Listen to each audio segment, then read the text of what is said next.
2023년도에는 처음, 비알레 교육 그 특강에 처음 만나는 자리인 것 같고, 아마 또 그 뇌에 대한 관심 있는 분들, 또 요즘에 챗 GPT가 뭐길래 이렇게 시끌벅적한지, 또 그런 분들, 그 우리 아이들 어떻게 할까? 뭐 이런 거. 혹시 오늘 지금 화면에 계신 분 중에 나는 챗 GPT를 써봤다 하시는 분, 네, 몇 분 계시네요. 네, 뉴스에서만 듣고 아직 안 해보셨나요? 네, 아주 오늘 쉽게, 한글로도 됩니다. 네, 번역도 쉽고, 네, 그리고 카톡에서도 됩니다. 네, 오늘 여러분이 매일 쓰시는 카톡에서 바로 한글로 질문하고 바로 한글로 답변을 받을 수 있는 것도 알려드릴 테니까, 내가 꼭 그 영문 사이트 들어가서, 네, 이렇게 뭔가를 또 번역을 하고 막 이런 거 해야 될까? 네, 이런 고민 있는 분들, 제 소리 들리시죠? 네, 여기 채팅창에 안 들린다고 하신 분이 있어가지고,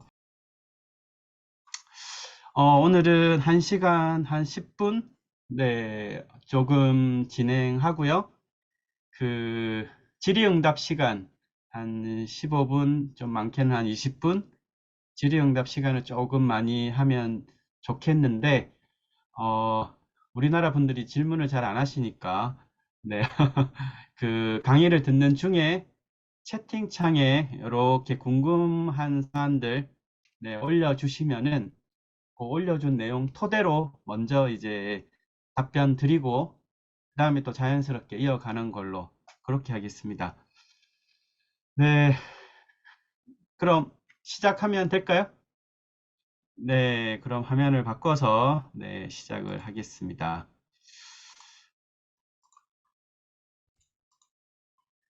네,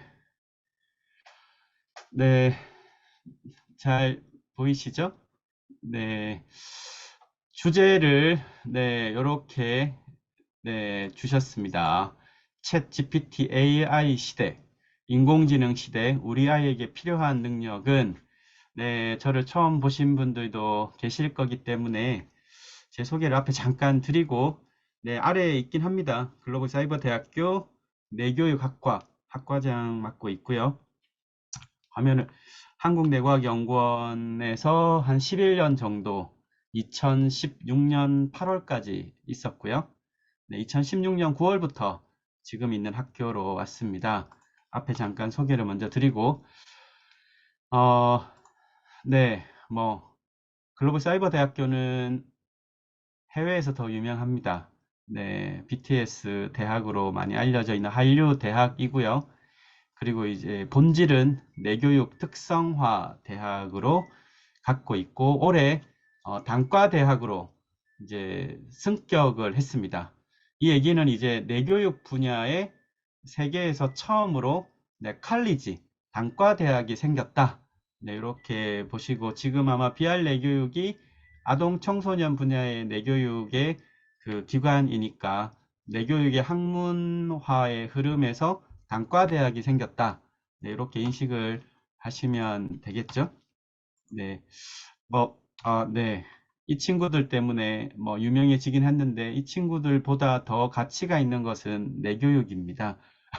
왜냐하면 이 BTS가 결성되기 전에 네, 학교에 입학을 했고 약 10여 년간 학교에서 여러 가지도 많이 배웠고요. 저도 이제 공통 과목을 담당을 하고 있었기 때문에 네, 참 인성이 괜찮은 친구들이다. 네, 미리 얘기들이 많이 있었습니다. 네, 해외 콘서트를 가서도 네, 뭐 이렇게 숙제를 내고 리포트를 내고 네, 작년에 이제 마지막 그 막내 정국을 끝으로 다 졸업을 해서 현재는 이제 BTS의 모교가 되었는데요. 네, 저는 지금 이제 매일경제 한 3년간 이 내교육 칼럼을 적고 있는데 여기 보이는 이제 이런 주제들입니다. 지금 이제 내과학 시대에서 내활용 시대로의 전환, 이렇게 얘기를 하는데 저희가 오늘 특강도 조금 그런 관점에서 봐주시면 좋겠다 싶습니다. 모두가 인공지능을 두려워하고 호기심 있고 하는데 정작 중요한 건 나의 또 내 자녀의 앞으로의 미래, 내 자녀의 뇌를 어떤 식으로 뭘 갖춰야 될까에 대한 궁금증이지 인공지능 자체는 아니시죠? 지금 인공지능 공부하시려 하시는 거 아니시죠? 그래서 오늘은 인간의 뇌 활용과 개발의 방향, 인공지능 시대에서 그 부분을 좀 중점으로 얘기를 하려고 한다. 그래서 저도 이제 그런 쪽을 좀 계속해서 이런 잡지 편집장이나 뭐 기회가 되면 여러 가지 방송에 나가서도 이런저런 얘기들을 하고 있습니다. 그리고 이제 특히나 오늘하고 좀 맞물린 건데 그 미래 인재에 관심이 많습니다. 네, 특히 이제 10대, 20대 앞으로의 미래 세대죠. 특히 이제 인공지능과 공정 경쟁할 세대. 특히나 이제 아시아 3국, 한국, 중국, 일본. 그래서 가끔은 일본 청소년 대상 특강도 하고 있고요. 뭐 이렇게 이제 한중일 이런 식의 워크숍도 하고 있고 이런 이제 국제내교협회 UN NGO 기관이 있습니다. 내교육 분야에 거기에 한국의 사무국장을 같이 맡고 있어서 이런 역할을 앞으로도 많이 하고 싶다. 네, 그런 생각들을 좀 갖고 있다. 그래서 오늘은 그런 관점에서 구글 검색 시대가 저물까 하는 우려감조차 표하고 있는 이 챗 GPT, 생성형 AI, 혹은 과거 알파고와는 전혀 다른 결입니다. 그래서 앞에 챗 GPT가 도대체 뭐냐? 나도 쓸 수 있나? 나도 뭐 이렇게 사이트 들어가서 쓸 수 있을까? 한번 써보셔야 됩니다. 그래서 오늘 너무나 쉽게 써볼 수 있는 서비스도 나왔기 때문에 우리나라 굉장히 이런 데는 굉장히 빠른 것 같아요. 이게 이제 얼마만큼 대단한지 잠깐 앞에 언급은 살짝 드리는데 어려운 얘기는 많이 뺐습니다. 근데 이제 좀 이게 어디까지, 어디서부터 어디까지 왔는지는 알아야 되니까 2012년입니다. 이게 이제 딥러닝이라는 거 아마 많이 요즘에 한 번, 두 번씩은 들어보셨을 거예요. 인공지능이 20세기까지 겨울 빙하기를 두 번을 거치다가 이제 폭발적으로 2000년대 초반부터 뭔가 이제 단초를 제공을 하다가 거기에 이제 신호탄을 얹은 게 딥러닝이라는 머신러닝. 그래서 뭔가 이게 기존의 방식과 다른 건데 2012년에 사람하고 고양이를 컴퓨터가 알아서 분류를 했던 사건이 있었습니다.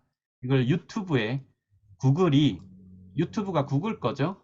여러분들 사용하시는 유튜브 그리고 스마트폰 중에 아이폰을 제외하면 모든 스마트폰 한 70%는 OS가 구글 겁니다. 그래서 구글이 정보를 쥐고 있는 거죠. 근데 구글이 2012년에 그 1000대 컴퓨터로 유튜브의 이미지 1000만 개를 가지고 답을 안 주고 컴퓨터 보고 알아서 사람과 고양이를 구분해봐. 이렇게 이제 미션을 줬는데 그 당시로 1박 2일 동안 1박 2일이 걸려가지고 구분을 했다고 알려져 있습니다. 아니 사람은 딱 보면 사람인지 고양인지 아는데 컴퓨터는 2012년에는 상당한 시간이 많이 걸렸다는 거예요. 그러던 게 2년 후에 어떤 일이 있었냐? 2년 후에는 이렇게 여러분들이 그 스마트폰으로 사진을 예를 들면 이런 사진을 찍죠. 사진을 딱 찍으면 컴퓨터가 알아서 이렇게 문장을 만들어 주는 겁니다. 사진을 보고 person riding a motorcycle on a drip road 뭔가 이런 것들을 타는 모터사이클을 타는 사람이라고 이렇게 컴퓨터가 알아서 문장을 만드는 거예요. 어떻게 만들었겠습니까? 이렇게 이런 구획을 정하겠죠. 이렇게 해가지고 픽셀을 엄청나게 이걸 다 자르고 색상을 체크하고 이런 형태를 체크하고 막 이렇게 해서 two dogs play in the grass 잔디밭을 뛰는 두 마리 이게 세 마리인데 약간 오류가 있었을 때는 이렇게 만들어내는 거예요. 그래서 이게 2년 후에 2014년도 그러니까 알파고가 있기 1년 전입니다.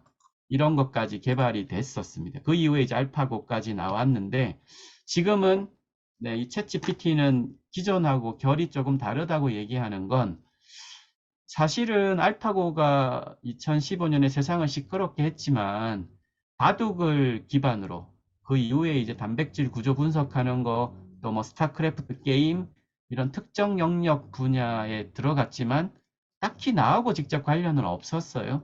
그렇지 않습니까? 그게 이제 특정 분야에서의 AI였습니다. 근데 챗 GPT는 달라요. 챗 GPT 이렇게 하면 되죠.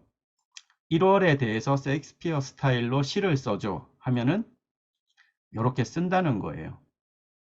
그러니까 질문을 하면 답을 주는데 어떤 질문에 대해서도 뭐 정확하게 알든 모르든 거기에 가장 최적화된 답을 준다.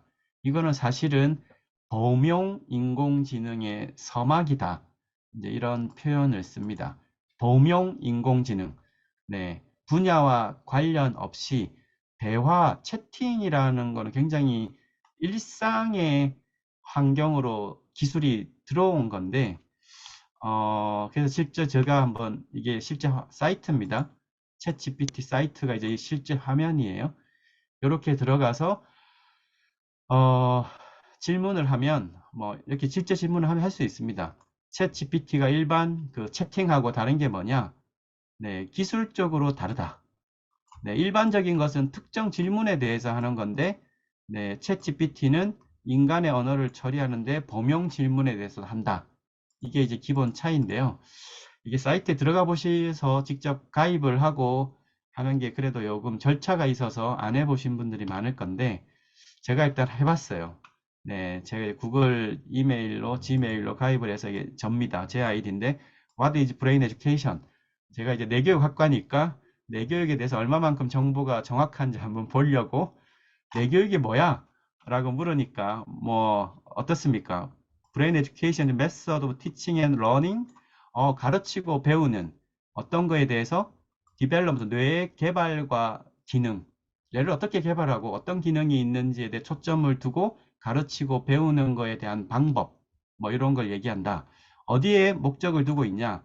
코그니티브 스킬, 인지 관련 기능, 어떤 분야? 기억, 집중, 뭐 문제 해결, 여러 가지 테크닉과 이런 훈련법들을 활용해서 코그니티브 스킬을 향상시키는, 이게 약간 좀 약간 제한적이죠. 네, 인지 관련 스킬을 향상시키는 거에 둔다. 이게 약간 서구적 관점입니다. 아직은 조금 정확도가 떨어진다.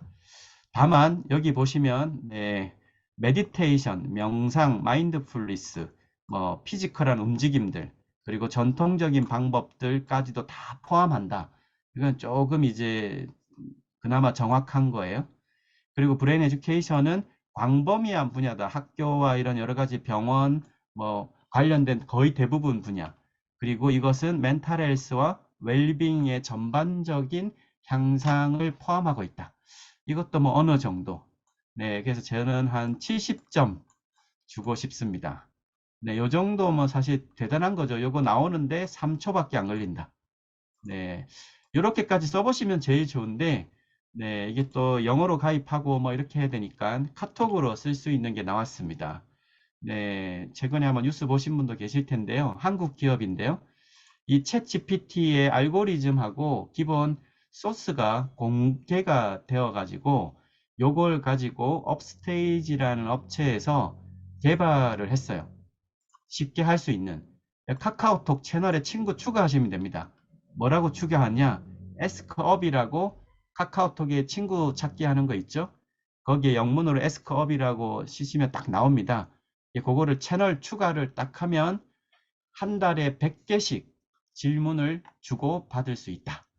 그래서 어떤 화면으로 나오냐? 네, 제가 직접 한번 해봤습니다. 제가 가입이 아니라 뭐 채널 추가하면 돼요. 오늘의 주제, 너는 인간의 두뇌 능력보다 뛰어나다고 생각하냐? 이렇게 하니까 8시 36분에 네, 하니까 바로 뭐 1분 아닙니다. 실제로 거의 한 3초에서 5초 안에 이렇게 딱 했어요. 지금 챗 GPT가 인간의 두뇌 능력과 어떻게 비교를 스스로 하고 있냐? 이렇게 하고 있어요.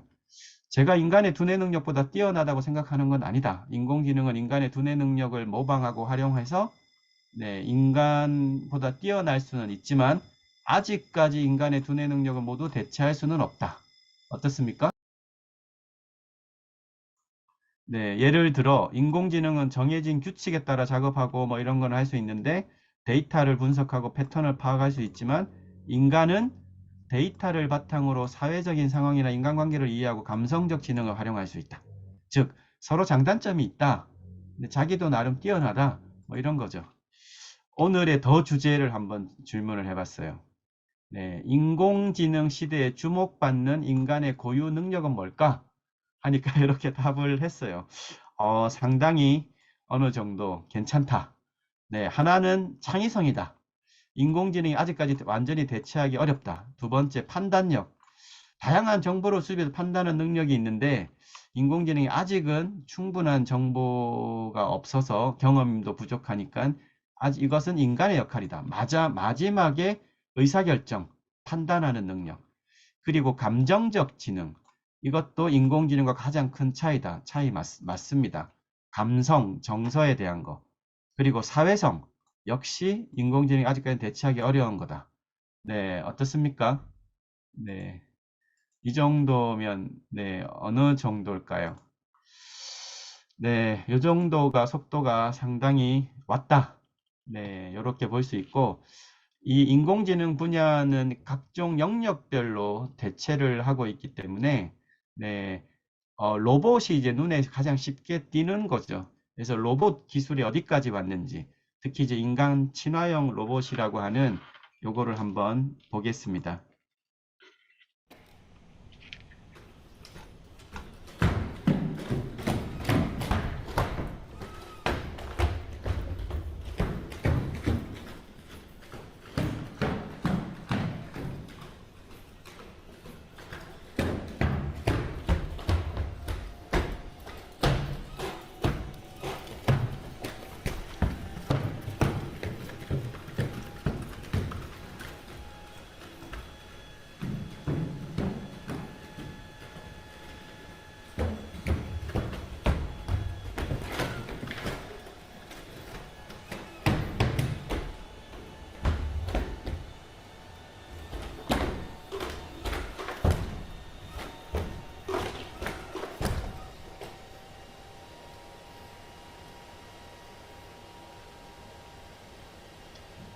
어떻습니까?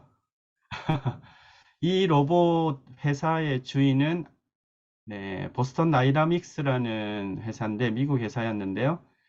저 이후에 이제 일본 소프트뱅크에 인수가 되었다가 몇 년 전에 현대자동차가 인수를 했습니다. 우리나라 기업이에요. 네, 한국이 요즘에 잘 나가죠.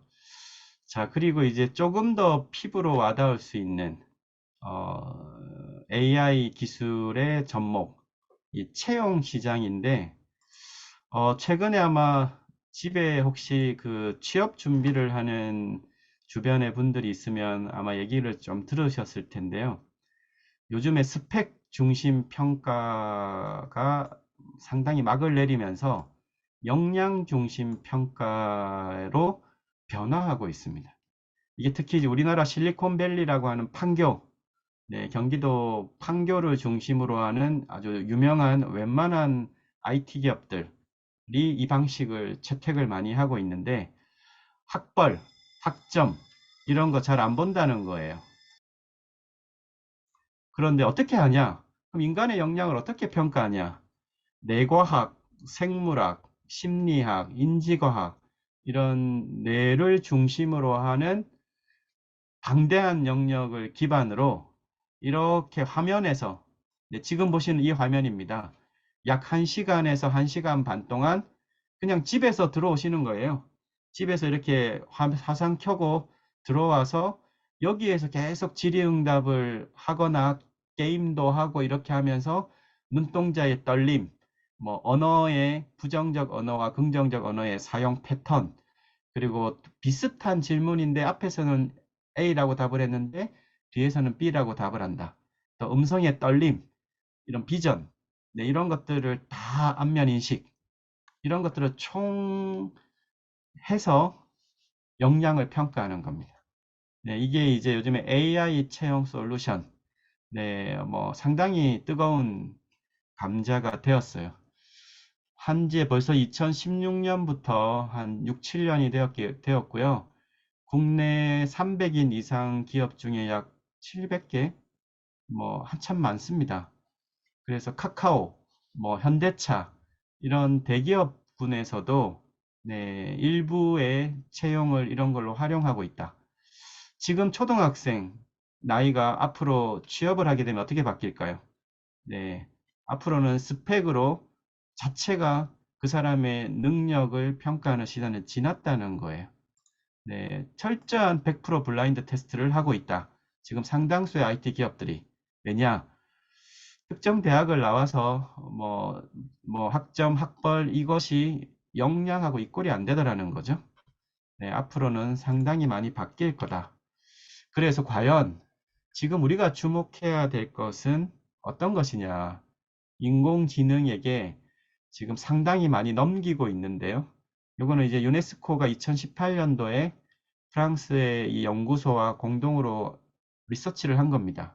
네, 의사결정 이런 것도 넘기고 있는데, 네, 앞으로 어떻게 해야 되느냐에 대한 질문인 거죠.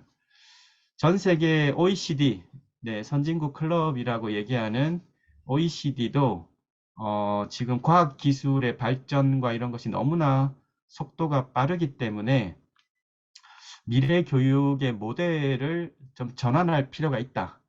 그래서 한 10년 전에 2030 미래교육 혁신 모델을 발표를 했습니다. 이게 그 보고서인데요. 핵심은 두 개입니다. 능동적 학습과 자기 주도성을 기르는 방식으로 바뀌어야 된다. 네, 이게 바뀌지 않으면 뒤따라가겠죠. 종속되겠죠. 그래서 이 OECD가 이 보고서를 발표했던 그 배경은 앞으로 미래가 불확실하다는 건 네, 인공지능의 가속화, 지구촌의 생태계 위협, 뭐 이런 것들이 맞물려 있죠. 그래서 20세기 교육의 틀은 더 이상 해답을 주지 못한다. 그래서 나온 대표적인 선진국 학습 기법이 바로 프로젝트형 수업입니다. 지금 초등학교에 가면 많이 하죠. 옛날 여기 계신 학부모님들 그 칠판에 선생님이 4, 50분 계속 수업하는 방식은 지양하고 있고 이렇게 뭐 네다섯 명씩 이렇게 모듈식으로 해서 주제를 주고 거기에 따라서 이렇게 서로 토의하고 조사하고 어떤 사람 발표하고 이런 식의 수업 방식이 한국도 많아졌습니다. 기본적으로 프로젝트를 주고 문제를 해결하는 과정에서 인간의 고유 역량을 개발해 가고자 하는 그 방식이라는 거죠. 지식 기반 학습이 아니라. 그런데 이것은 이제 환경에 대한 변화인 거지 인간의 내적 능력 자체를 끌어올리는 거에는 아니죠. 일단 환경은 이렇게 바꿔야 된다라고 한 겁니다. 네, 프로젝트 방식을 채택하는 국가가 어떤 기관이, 기업이 선진국형 수업 모델을 갖고 있다. 일단 이렇게 인식을 가지셔야 됩니다. 네, 뭐 계속 이렇게 뭐 지식 전달하고 저기 뭐 칠판에 판서하고 뭐 외우게 하고 네, 이런 방식은 이전 방식이다. 그래서 이런 방식을 채택한 유명한 대학이 이제 미네르바죠. 네, 지금 하버드 대학 경쟁률을 넘어섰다는 한국도 서울대학 합격생이 그 포기하고 일로 가서도 유명해졌죠. 네, 이 학교의 방식도 아주 심플합니다. 능동적 학습이 핵심입니다. 네, 그리고 7개 대륙을 돌면서 6개월씩 프로젝트를 합니다. 아시아에서는 네, 한국, 서울에 머물죠. 한국이 가장 핫하니까요. 그래서 결국은 뭐냐? 창의성의 핵심이라는 문제 해결 능력을 높이게끔 하는 거예요. 그런데 이거는 이제 능동적 학습 역량이 있는 친구를 뽑는 거예요. 왜? 대학교니까. 네. 어떻게 능동적 학습 역량을 길렀는지는 관심이 없습니다. 이미 그런 친구들을 뽑는 거니까요. 초기에 한국 학생들이 많이 떨어졌다고 알려져 있어요.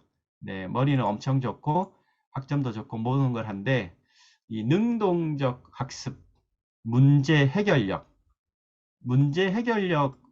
어떻게 만들어지겠습니까? 네, 문제를 스스로 만들 수 있어야겠죠. 그러니까 주어진 것에 잘 답하는 친구들은 이 문제 해결 능력이 약할 수밖에 없죠. 시키는 거는 잘하지만 자신의 문제가 뭔지를 모르니까. 그럼 나의 가치를 모르는 거고, 나의 존재적 자아에 대한 그런 정확한 인식이 없으면 내가 뭘 하고 싶은지, 내가 이걸 어떻게 해야 되는지, 나는 능력은 이런 거고, 내가 부족한 건 이런 거라는 걸 명확하게 알기 어렵죠. 즉, 문제 해결 능력은 문제를 만드는 능력이 있어야 됩니다. 아까 얘기했던 챗 GPT, 질문에 대한 답을 모두 주는데, 핵심은 뭘까요? 질문을 어떻게 하느냐가 결국이겠죠. 그럼 질문을 잘하는 아이들은 어떤 아이들이죠? 네, 자신을 잘 알아야죠. 네, 자신을 모르면 일반적인 질문밖에 나오지 않죠. 앞으로 그런 인재는 인재가 되지 못한다. 그래서 이미 한 4년 전부터 이런 다보스 포럼, 이 4차 산업혁명의 이름을 만든 곳입니다. 세계의 어떤 경제, 세계 미래 흐름을 제시하는 곳으로도 유명하죠. 이런 유발 하라리, 이 사피엔스의 저자 같은 사람도 이미 2018년에 인간 역량의 혁명, 패러다임이 바뀌어야 된다. 계속 강조를 했어요. 근데 인간의 고유 역량이라는 게 뭘까? 라고 제시를 했냐면, 네, 지금 할 수 있는 최선은 정서지능, 정신적 회복 탄력성, 그리고 실제로 자신의 문제를 풀 수 있는 학습 능력, 이런 것들이라고까지 얘기를 했어요. 근데 뭘 안 했습니까? 네, how가 없어요. 석학들은 how를 얘기하지 않습니다. 네, 자신은 그렇게 되었는데, 자, 이 알리바바 마인 회장도 이게 원래 교육과 강사 출신이죠. 그래서 200년간 이어온 교육이 바뀌고 있다. 왜 200년일까요? 네, 산업혁명 이후로 이 퍼블릭 스쿨 시스템, 공교육 시스템은 200년입니다. 엄밀하게. 네, 같은 건물에서 같은 교과를 같은 시간대에 동일하게 배우고 습득하는 방식. 이게 이제 대량 생산 체제로 시작되었던 200년간 공교육의 환경이 시작되었는데 더 이상 맞지 않다. 지덕체, 서구 교육 기반의 방식으로 왔던 이 공교육이 패러다임 전환기를 맞이하고 있다. 네, 그래서 뭘 가르쳐야 되냐? 강사 출신이라서 조금 구체적으로 얘기했어요. 오히려 유발 하라리 교수보다. 기계와는 다른 인간에게 고유한 능력. 뭐지 이게? 가치. 아이가 어떤 가치를 갖는 거. 우리 앞에 서두의 오프닝에서 여기 그 비활여격 일지영재 그 초등학생 친구가 발표할 때 그런 가치와 신념, 독립적 사고, 팀워크, 타인에 대한 배려, 이런 게 좀 느껴지지 않으셨습니까? 네, 그런 건 어떻게 길러졌을까? 네, 타고나는 것일까? 네, 길러질 수 있죠. 여기에서 이제 좀 금해야 될 거, 이런 것도 얘기가 많이 나왔죠. 이 컴퓨터의 역사를 쓴 빌 게이츠는 자기가 사실 컴퓨터 시대를 만들어 놓고 이 게이츠 가문의 자녀들에게는 스마트폰을 금지하겠다. 14세까지. 왜 14세일까요? 네, 에일리언 브레인, 외계인의 뇌, 인간의 뇌가 가장 성인기 발달 과정 1차 셋업이 끝나는 그때까지는 스마트폰을 이제 100% 금지하는 게 아니라 일정 시간 금지했다고 합니다. 왜냐? 네, 이게 중요하니까. 네, 아날로그적 감성, 그리고 자기의 가치에 대한 인식, 네, 스스로 생각하는 법, 이런 것들을 키우게 하려면 외부적 정보가 들어오는 스마트폰 스크린, 이것은 제약이 필요하다고 했던 거죠. 이런 정도의 얘기는 하고 있습니다. 그래서 오늘 얘기할 방향은 뭐냐? 인공지능 시대가 부상을 할수록 우리 자녀를 키우는 부모님들이 주목해야 되는 건 인공지능은 활용해야 되고요. 그럼 그 활용을 하는 주체는 이제 인간이죠. 그래서 인간만의 고유 기제, 이걸 오늘은 자연지능이라고 표기를 하겠습니다. 자연지능의 회복과 개발, 이게 이제 핵심이 돼야 된다. 어쩌면 여기 지금 여기 내교육 프로그램 저기 과정을 하고 있는 부모님들은 그 과정 안에 들어가 있는 거죠. 네, 스스로의 선택에 개인적으로 저는 박수를 보내고 싶습니다. 네, 모두가 입시 지옥에 국영수, 교과 막 이런 것만 쫓을 때 뭐 그런 학원도 보내실 수 있겠지만 최소한 병행을 하고 있다. 이런 거 의미가 있죠. 뭐가 있냐? 간단하게 언급만 하고 구체적으로 얘기를 좀 하겠습니다. 모션 컨트롤, 네, 신체 움직임에 대한 조절. 신체 움직임 여기 내교육 하고 있는 분들은 너무나 잘 아시는데 오늘 아마 처음 들어오시는 분들은 신체 움직임이 뭐가 인간의 고유 역량인가, 네, 이런 것 조금 더 설명을 드리겠습니다. 긍정 마인드, 네, 동일한 상황에서 네, 긍정을 선택할 수 있는 90%가 부정적 상황이라도 그럼에도 불구하고 10%의 긍정을 선택할 수 있는 그 힘, 그 내면의 그 무엇은 어떻게 길러지는 걸까? 조금만 스트레스를 받아도 네, 부정을 선택하는 네, 그런 것 때문에 힘든 거죠, 원래. 네, 상상. 우리 아이들 상상력이 높아졌을까요? 낮아졌을까요? 네, 영감, 뭐 여러 가지 통찰, 창의성, 언어. 언어 굉장히 중요합니다. 인간의 언어는 유별나다. 그리고 핵심인 자의식, 셀프 컨셔스. 네, 내가 나를 나라고 알아차리는. 네, 잘 알아차리고 있습니까? 아니면 중독이 많은가? 왜 오늘 인공지능 앞에 챗GPT를 얘기를 했는데 왜 오늘 뇌에 주목해야 되는지에 대한 그 이유를 알아야 됩니다. 오늘날 인공지능 시대의 발전이란 건 1950년대 인간의 마음의 정보 처리 방식을 모델로 그것을 기반으로 네, 0과 1 디지털 세계가 출현한 겁니다. 디지털이 0과 1이죠. 온, 오프. 모든 디지털은 이 0과 1의 세계입니다. 따지고 들어가면. 거기에서 반도체가 나중에 다 나오는 거고요. 그래서 이거를 IPS라고 하는데 이 기반이 어디서 왔냐? 인간의 마음, 네, 뇌에서 온 거예요. 인간은 도대체 마음을 어떤 식으로 처리를 하는 거지? 결국은 인간의 뇌는 어떻게 정보를 처리하고 있는 거지? 그것에 대한 탐구, 그것에 대한 뇌에 대한 발전이 인공지능 발전과 궤를 같이 해온 겁니다.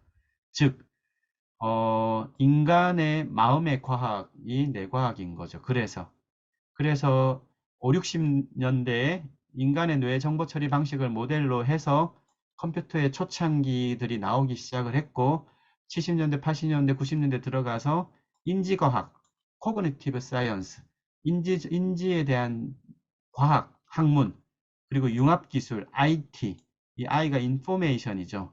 정보기술, 그리고 발달한 게 인지공학, 과학이 발달하면 그 다음은 공학이죠. 네, 기술적인 거. 그리고 내과학이 90년대에 본격화된 겁니다. 그래서 인공지능이 2000년대 들어서 점프가 될 수 있었던 그 배경에는 결국은 휴먼 브레인, 인간의 뇌의 정보 처리 방식, 인간의 의식 탐구, 인간의 기억, 몰입, 메타인지, 이런 학습 기제, 정서와 신체, 인지의 관계, 이런 상관성들이 계속적으로 밝혀지면서 네, 나온 겁니다. 그래서 뇌를 알아야 네, 인간을 이해할 수 있는 시대가 되었다. 그래서 지금 뇌 융합 시대, 네, 그리고 마음과 행동 변화의 열쇠는 뇌입니다. 네, 그래서 뇌를 이해하고 뇌에 대한 활용 원리를 알고 하는 것이 인간에 대한 인식과 역량 개발의 열쇠라는 겁니다. 네, 그렇다고 뇌과학자만큼, 의사만큼 또 그런 지식을 탐구한다고 네, 그런 걸 알 수 있는 거는 100%가 아니죠. 중요한 건 네, 활용이니까요. 그래서 중요한 건 활용이다. 근데 인식해야 되는 것은 아, 내 아이의 마음, 정서, 어떤 행동 변화 이런 거를 이해하려면 이제 뇌에 대한 이해를 알아야 되는구나. 그리고 뇌를 기반으로 뭔가 훈련하고 개발하고 뭔가에 접근하는 교육 방법, 네, 그런 교육 기관, 또 그런 학교의 교육 모델, 그런 방향으로 바꾸어 가야 하는 것이 미래 방향이라는 거예요. 네, 뭐 방향에서 잘 가고 계신 겁니다. 만약 아이들에게 지금 하고 계시면 자, 그럼 전 세계적으로 이런 흐름들이 어떻게 되어가고 있는지는 조금은 인식을 할 필요가 있죠. 과거의 뇌를 뭐 하려면 치료였죠. 질환이었기 때문에 다 병원에서, 의학에서 접근을 했던 거였는데요. 의대 밖으로 처음 나왔던 전 세계의 뇌 관련 학과가 바로 MIT 1986년 뇌인지과학과의 신설이었습니다. 한국은 20년이 훌쩍 지나서 2007년에 카이스트가 국내 최초로 의대가 아닌 곳에 뇌 관련 학과를 신설했습니다. 이게 바이오 및 뇌공학과예요. 격차가 20년이다. 네, 좀 아쉽긴 하지만 한국도 바짝 따라가고 있는데요. 왜 뇌가 선진국들이 이토록 뛰어들고 있냐? 뭐 마음의 총사령탑이니까요. 그동안 피상적으로 알고 있었던 그 결과 중심, 뭐 IQ가 얼마다, 뭐 시험 점수가 얼마다, 뭐 이렇고 어떤 친구는 잘 가고 어떤 친구는 스트레스가 너무 많고 어떤 친구는 정서가 흔들리고 뭐 이런 것들을 어떤 친구는 카이스트 가서도 자살을 하고 뭐 이런 흐름들을 피상적으로만 접근했는데 이제는 본질적인 접근을 해야겠다 해서 대학이 이제 빠르게 변화를 한 거죠. 2007년에 카이스트 바이오 내공학과 얘기 드렸고요. 8년 후에 2015년에 이화여대가 이제 뇌인지과학과를 신설합니다. 이거는 공학 계열, 융합 계열로는 이화여대가 네, 학부로는 처음. 2020년 20세기의 그 마음 행동 변화는 심리학이죠. 그래서 이 심리학이 이제 뇌과학과 합쳐져서 심리뇌과학과. 2022년 올해 첫 신입생을 받았습니다. 카이스트가 드디어 뇌인지 과학과를. 이거는 뭐 하는 학과냐? 인간 뇌에 대한 본질적 탐구. 그 방송에서 많이 보시는 정재승 교수님이 이제 초대 학과장으로 네, 했습니다. 이런 것들, 네, 흐름들. 제가 있는 글로벌 사이버대는 이제 원격 대학으로서는 이건 다 공학이에요. 그리고 융합학문, 심리하고의 융합, 뭐 이런 거, 인지심리, 인지과학.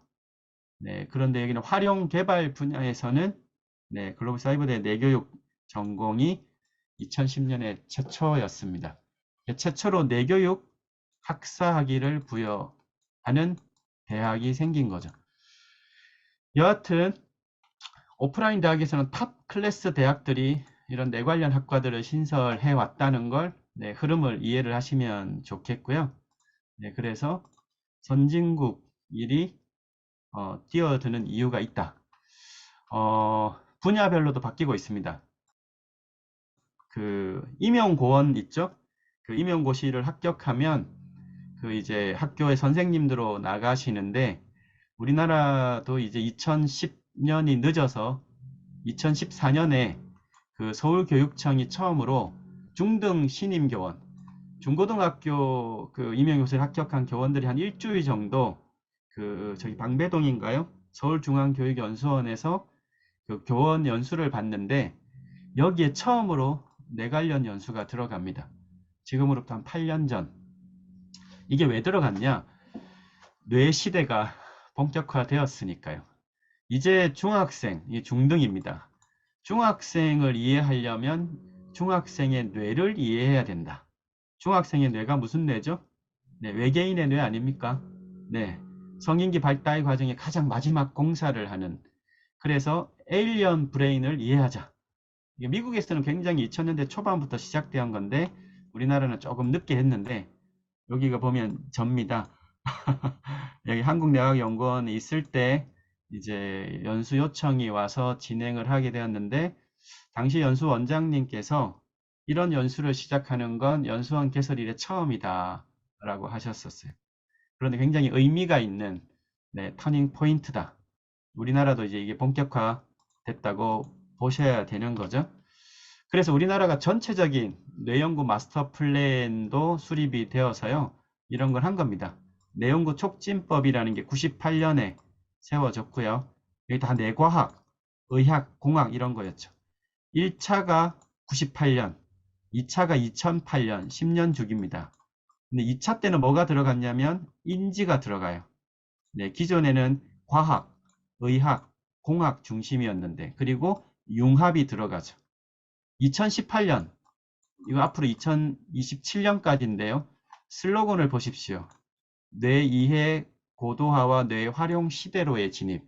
이제 중요한 건 과학과 의학에서의 접근만이 아니라 실제적 생활에서의 변화를 일으키는 뇌 활용의 시대라는 거예요. 네, 아이들의 어떤 스트레스 관리, 뭐 트라우마, 뭐 정서에 대한 기제들, 또 뭐 중장년들은 치매 예방에 대한 관리들, 그런 것들이 더 중요해졌다는 겁니다. 그래서 여러분들이 과학자나 의학자로서 뇌를 그렇게 바라봐야 되는 거 아니야가 아니라 누구나 갖고 있는 뇌를 어떤 식으로 잘 활용할까, 그 인식 전환이 가장 핵심입니다. 외국에서는 어디까지 지금 가고 있냐? 뉴로 카운슬링. 뉴로 카운슬링이란 건 뭐냐면요. 카운셀링 있죠? 누군가를 상담하고 코칭하고 하는 카운슬링 분야하고 뉴로, 신경과학하고 결합이 된 게 뉴로 카운슬링입니다. 지금 여기 오는 주최기관인 비알레교육이 학부모님들 오시고 아니면 아이들 오면은 뇌파도 찍고 그런 거를 생체 신호 검사도 하고 코칭하고 이런 상담을 하죠. 이 분야가 뉴로 카운슬링 분야입니다. 네, 이거는 미국에서는 한 4, 5년 전부터 이제 굉장히 활성화가 되고 있는데 한국에서는 이제 이런 기관들이 좀 앞서서 해가고 있는 거죠. 뉴로테라피 이런 것도 이제 치료 개념으로도 이런 분야가 생긴 거고요. 그래서 이런 게 좀 더 여기 비알레 교육처럼 더 선도적으로 하는 데가 많아져야 됩니다. 그래야 저희가 과거에 20세기 때 바라봤던 네, 그런 인식에서 좀 벗어날 수 있는 거죠. 마음과 행동 변화를 얘기하는데 메타인지, 몰입, 이런 거. 그 굉장히 허상처럼 얘기하면 안 되는 시대란 말이죠.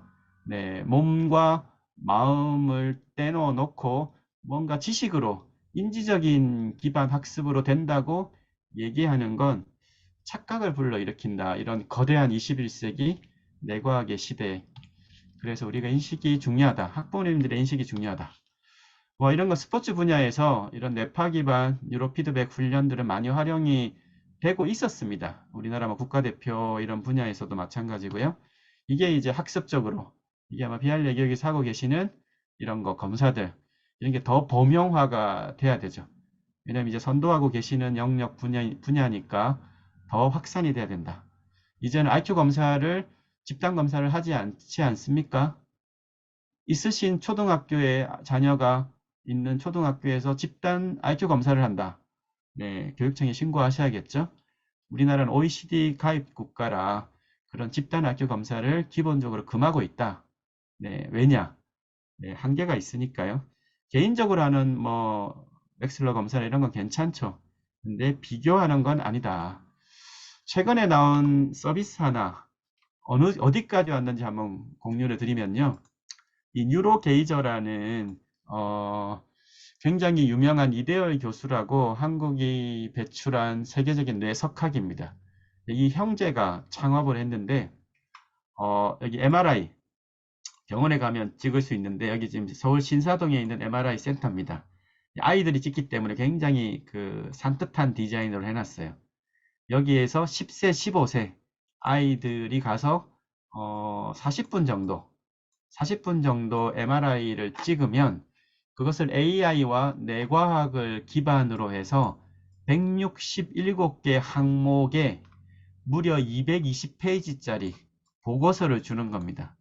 여기 아마 서울에 강남에 계신 학부모님들은 소식을 조금 들으신 분도 있으실 것 같아요. 지금 한참 이슈가 되고 있는 쪽인데 이제는 이런 서비스까지 나오는 거예요. 이건 그냥 뇌 분석이죠. 이제 인간의 뇌를 분석하고 진단하겠다. 이런 게 왜 나오겠습니까? 네, 이제는 과거의 어떤 심리 검사, IQ 검사, 문답식 검사로는 아이의 정확한 것들을 읽어내기 어렵다는 거죠. 여기 220페이지 보고서를 제가 봤는데요. 브레인의 요청이 와서 인터뷰를 한 잡지 혹시 보신 분 있으신 분들은 지난호 96호에 인터뷰가 실려 있고, 여기 사이트 오시면 기사가 무료로 있으니까 한번 보시면 좋겠습니다. 여기 167개인데요. 이 바스라고 하는 브레인 분석 서비스, 다양한 과거 능력에 대한 71개 항목, 그 다음에 뇌발달 상태, 즉 뇌나이가 53개, 그리고 여기 브레인 뇌 위험성, 여기 보면 이제 자살 충동성, ADHD, 뭐 여러 가지 것들을 했는데, 이거를 이제 리스크라고, 위험도라고 표현한 건 이제 의료법 위반 때문에 이렇게 했다고 하시더라고요. 그런데 어쨌든 이 보고서 하나를 보면 부모와 아이가 자기를 총체적으로 좀 들여다볼 수 있는, 뭐 아직은 내면에 대한 것까지는 없지만 상당한 정확한 정보가 있는, 자, 이런 시장이 커지면 어디가 결국은 주목을 받겠습니까? 뇌에 대한 분석 진단이 커지면 뇌 훈련이 결국은 핵심이 되는 거겠죠. 그래서 이영렬 대표도 제가 이제 브레인 트레이너, 이제 뇌교육 대학에 있다고 하니까 그런 얘기들 상당히 많이 나눴습니다. 그래서 우리가 뭔가 이런 생태계, 이런 두뇌에 대한 생태계를 좀 잘 만들어 가자, 같이. 이런 얘기도 조금 나눴는데, 그만큼 시장이 빠르게 변화하고 있다. 미래 교육의 방향에서도. 잠깐 얘기를 들었습니다. 자, 그러면 이제 좀 본격적으로 인공지능 시대에 인간의 고유 역량의 개발, 좀 들어가 볼까요? 질문은 이겁니다. 인간은 과연 어떻게 변화하는 건가? 지덕체인가? 체덕체인가? 이제 이런 건 아셔야겠죠. 지덕체로 대한민국이 70년간 해왔습니다. 그런데 오늘날 인류의 학문은 체덕지라고 얘기를 하더라. 영상 한 편을 잠깐 볼게요. 네, 보신 대로 역전 결승골은 후반전 추가 시간에 주장 손흥민 선수의 폭풍 질주에서부터 시작이 됐습니다. 마스크를 쓰고 70m 넘게 경기장을 가로질렀고 딱 한 번의 기회를 잡아서 월드컵의 만들어냈습니다. 감동. 눈물 많은 손흥민은 이번에도 울었습니다. 이준희 기자가 보도합니다. 잠깐 보겠습니다. 그때 시간으로. 후반 45분도 다 지나고 추가 시간 6분이 주어진 급박한 상황. 캡틴 손흥민이 선수들을 강하게 독려하더니 마스크를 벗어버리고 그라운드를 누비기 시작합니다. 마스크를 손에 쥔 채 가쁜 숨을 몰아쉬던 손흥민이 투혼의 질주를 이어갑니다.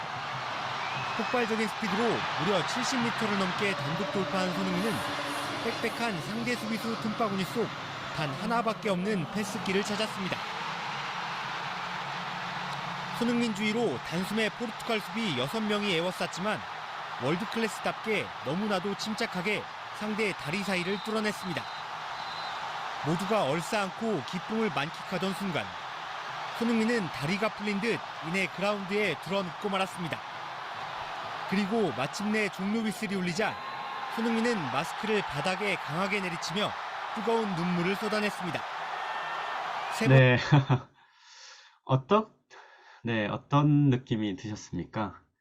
손흥민의 저 영상을 보면 저는 이제 뇌교육학과 교수 입장에서는 요즘에 이제 부모님들이 가장 관심 많으신 메타인지, 몰입, 자기 주도성, 주체성, 그런 것들이 과연 어떻게 개발되는가에 대한 단적인 예. 메타인지 자기 주도성은 지식 기반 학습이 아닙니다. 철저하게 지덕체가 아닌 체덕지 기반의 내재화된, 손흥민 선수가 저 시간 상황에서 뭔가 이렇게 지식 기반, 인지 기반으로 뭔가 사건 판단을 해가지고 가랑이 사이로 넣겠습니까? 손흥민 선수의 뇌는 그런 이미 만들어진 신경망의 패턴이 있는 거죠. 엄청난 훈련을 통해서. 그 훈련은 지식 기반 학습이 아니라는 거예요. 왜냐? 메타인지입니다. 메타가 어떤 뜻이죠? 상위라는 뜻이에요. 복합적인 요소들이 축적이 되어서 그것을 가지고 뭔가 무의식적으로 사실 해가는 겁니다. 마지막에 손흥민 선수가 눈물을 흘렸던 그곳에는 어떤 것이 느껴지셨습니까? 네, 책임감을 넘어서 어떠한 사명감, 소명의식, 네, 주장으로서 뭔가 자신의 역량을 풀로 발휘하기 어려운 환경이었죠. 그럼에도 불구하고 좀 더 큰 어떤 것에 대한 의식의 방향성이 있죠. 그것이 결국은 좀 눈물을 터뜨리게 하지 않았나 그런 생각. 사람은 뭘로 바뀌는 걸까? 어떻게 저런 역량이 축적되는 걸까? 네, 그래서 최근에 제가 한 12월에 여기에 이제 연수를 한번 초청을 갔는데, 우리나라 중고등학교 교장단들이 소속된 한국중등교장협의회였는데요. 여기 한 1000명 교장이 모였습니다. 주제를 뭘로 했냐? 이거였습니다. 지덕체, 채덕지, 인간 뇌의 특별함. 그래서 교장 선생님한테 여쭙죠. 지덕체입니까? 채덕지입니까? 지덕체로 배웠는데, 지덕체라고 하고 있긴 한데, 느낌상 채덕지라고 이제는 아시더라고요. 네, 초등학교에 학생 스포츠 클럽들이 생기고, 뭔가 체육 이런 거 아니다. 이제 어떤 신체적 상태, 신체적인 조절이 뭔가 정서하고도 굉장히 맞물려 있더라. 인지 기능의 지속성과도 맞물려 있더라. 중학교 가면 1년 동안 시험 성적 평가하지 않는 네, 자유학년제를 하죠. 뭔가를 위해서 단일화된 목표가 아니라 자신의 가치를 찾을 수 있는 환경을 제공하죠. 아쉬운 건 외계인의 내 시절에 한다는 건데요. 서구처럼 고등학교 때 하는 게 좋은데 우리나라 이슈 때문에 못한 겁니다. 그리고 지금 고등학교 가면 이제 2025년부터 고교 학점제를 하죠. 주어지는 게 아니라 선택을 해서 뭔가 이수할 수 있는 형태로 그런 방향으로 바뀌어가고 있는 걸 아시기 때문에 그래 이제는 채덕지야. 지덕체가 아니었어. 지덕체라는 걸로 자란 친구들도 있으나 10%를 위한 교육을 할 수는 없는 거죠. 그래서 이런 흐름은 현장에서도 느끼고 있다. 네, 그리고 그 한국 어린이집 총연합회 들어보셨을 겁니다. 전국의 어린이집 유치원들이 연합 가입된 아주 거대 단체인데요. 여기서 이제 또 작년에 그 전체 전국 연수를 했는데 이제 또 초청이 돼서 요즘 뇌에 대한 관심이 많아요. 어디든. 그래서 이제 뇌교육 특강을 했는데 왼쪽에 보면 이런 질문을 드렸습니다. 몸이 먼저입니까? 뇌가 먼저입니까? 네, 여러분 어떻게 생각하십니까? 몸이 먼저 생겼나요? 뇌가 먼저 생겼나요? 그러면 뇌가 없는 동물이 있습니까? 아니면 감정이 먼저인가요? 몸이 먼저인가요? 네, 감정이 없는 동물 있습니까? 네, 있죠. 네, 몸이 먼저죠. 네, 우리가 착각을 하면 안 된다. 두뇌를 개발하는 시작은 몸에 변화를 주는 겁니다. 지금 몸 상태 안 좋으시면, 네, 막 무겁죠, 머리가. 네, 누가 툭툭 치면 막 짜증도 쉽게 나고, 저기 지하철 탔는데 막 부대끼면 괜히 짜증나고, 즉, 움직임의 균형이 깨어지면, 이 모션, 네, 모션이 밖으로 튀어나가는 감정의 출렁거림이 일어납니다. 왜냐? 진화적으로 움직임이 먼저고 감정이 그 다음에 생긴 기제이기 때문이죠. 그렇게 몸이 먼저 많습니다. 감사합니다. 채팅창 적어주셔도 괜찮습니다. 자, 그래서 아직도 IQ를 얘기하는 시대는 아니다. 지금 아마 내교육하는 분들은 이렇게 얘기하지 않으실 것 같아요. IQ 100년 역사를 무너뜨린 다중지능, 너무나 잘 아시니까 간단하게만 언급하겠습니다. 1983년도에 가드너 교수가 당시에서는 지능은 단일화되어 있다라고 했던 아주 팽배했던 시절에서 IQ 하나로 줄을 세우는 뭔가 그런 거에 대한 반기를 들고 7개의 지능, 아이들의 마음 능력은 이렇게 다양해. 학습이라고 얘기하는 이런 거는 일부야. 이거는 이제 핵심이긴 하나 전체를 담보하진 못한다. 그래서 음악, 공간, 신체, 대인, 자성지능 10년 후에 자연지능을 내놓습니다. 왜 내놨을까요?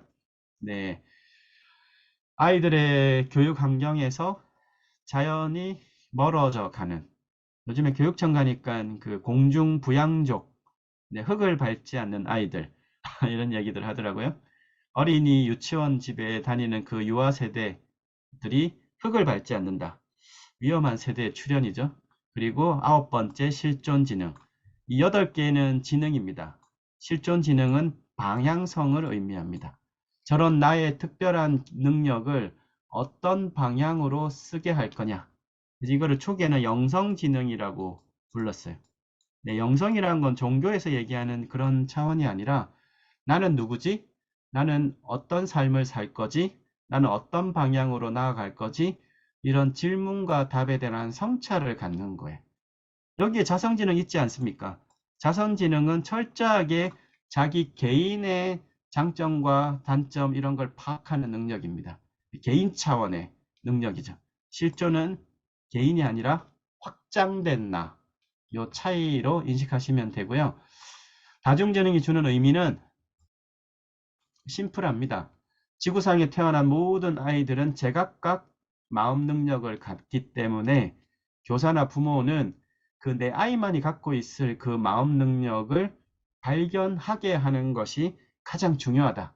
그리고 그 마음 능력을 지속적으로 키워줄 수 있는 환경을 제공하는 것. 핵심이 뭐라고요?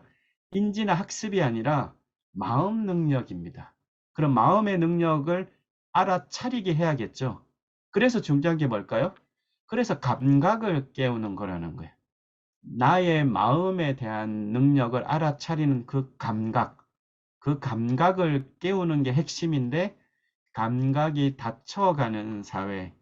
네, 몸이 아파야 병원을 가고, 나의 정서 상태를 알아차리지 못하고, 나의 집중 상태를 알아차리지 못하는 그런 감각이 무뎌져 있는 인공시대는 더 무뎌지겠죠.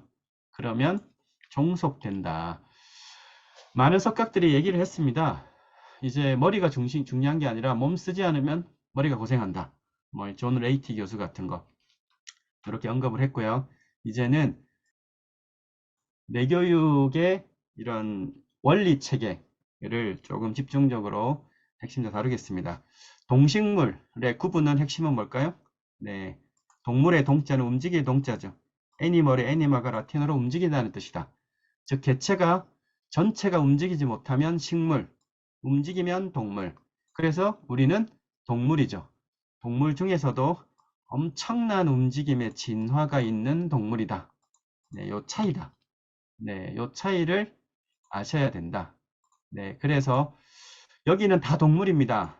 네, 이것도 동물인가요? 동물입니다. 움직이니까. 멍게도 동물인가요? 동물입니다. 멍게도 움직이니까. 그런데 멍게는 특이해요. 여기 보시는 이 멍게는 뇌가 있을까요? 없을까요? 네, 여기는 뇌가 없어요. 근데 어릴 때, 이게 막 떠다닐 때는 뇌가 있습니다. 바위에 딱 붙으면 뇌를 없애버립니다. 스스로. 없애버리는 이유는 뭐 더 움직일 필요가 없으니까요. 그러면 우리가 유추할 수 있죠. 뇌는 왜 생긴 거야? 여기는 뇌는 없는데. 여기도 뇌가 없어졌고. 여기서 보면 뇌가 있네? 움직임이 더 다양하고 복잡해지는구나. 움직임에서 시작하는구나. 움직임의 진화. 그러다가 양서류. 네, 여기는 기본적인 감정은 없어요. 근데 파충류 단계부터 감정이 생깁니다. 이모션. 감정이 출현하는구나. 여기 포유류는 감정을 기본적으로 좀 주고받는구나. 공감. 근데 여기까지 또 뭐가 없습니까? 제대로 된 언어가 없다. 제대로 된 자의식이 없다. 이 다음이 인간이죠. 인간에게는 언어 중추가 유별나게 발달하고 나를 나라고 알아차리는, 우리 강아지 고양이 앞에 거울 비추면 겨울에 비친 나를 모르죠. 신생아들 거울 갖다 주면 거울에 비친 나를 못 알아차리죠. 네, 인간도 시간이 지나야 자의식이 발달한다. 그래서 인간은 다르다는 겁니다. 인간의 두뇌 발달이 다르다는 걸 알아야 된다. 인간의 두뇌 발달 특성에 기반한 채덕지 교육 모델로 바뀌어졌어야 됩니다. 늦었죠. 지금이라도 네, 이런 식으로 하고 있는 게 맞죠. 네, 태어나서 움직임을 엄청 발달시키고, 그 다음 정서를 발달시키고, 이모션, 그 다음에 인지학습을 발달시키는 이 과정에는 단계가 중요합니다. 앞에 게 충만해져야 그 다음 단계, 그 다음 2층, 그 다음 3층. 그런데 이게 6세까지가 되면 90% 뇌 사이즈가 커진다. 태어날 때 300~400g 정도예요. 6세가 되면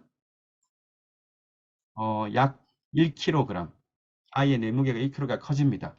단계가 잘 쌓여야 되는데 잘 안 움직이는데 정서도 잘 교류 안 하고, 네, 뭐 할아버지 할머니도 이제 대가족이 아니죠. 네, 디지털 문명이 커졌죠. 네, 또 맞벌이 많이 하시죠.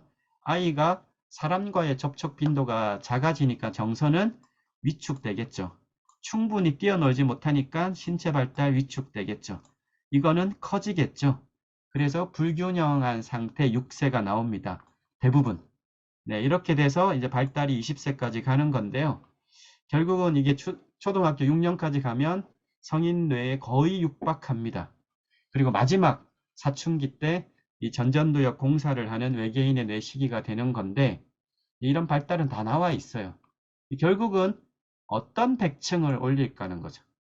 모든 아이들은 예를 들면 100층짜리 건물을 올릴 수 있는 DNA를 갖고 태어나는데, 동물과 인간이 근본적으로 다른 것은 동일한 유전자를 갖고 태어나도 환경과의 상호작용으로 건물의 형태와 기능이 달라진다는 겁니다.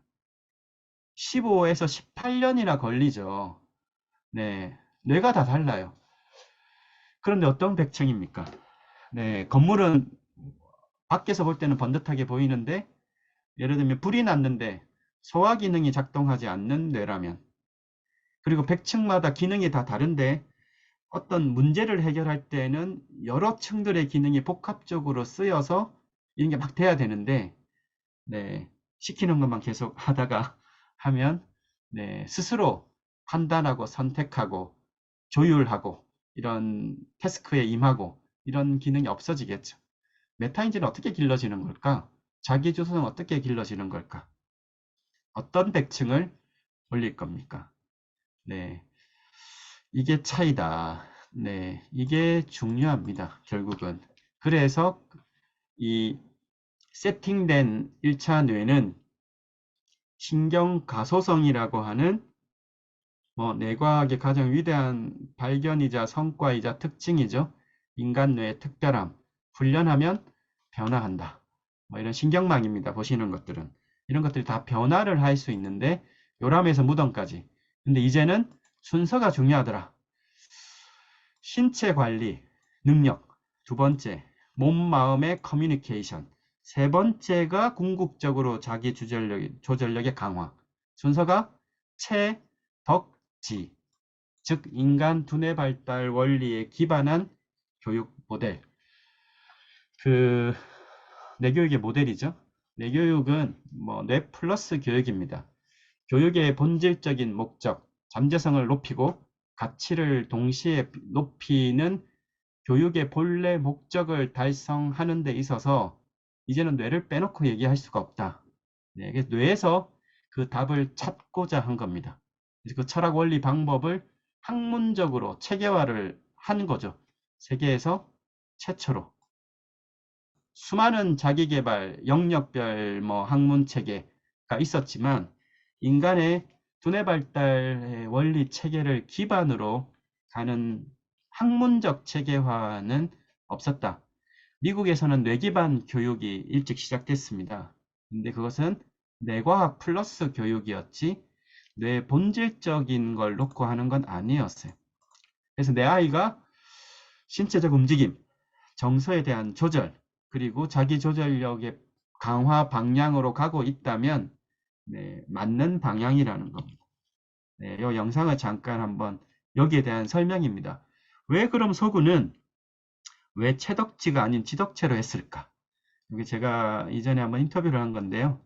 잠깐 설명을 보겠습니다.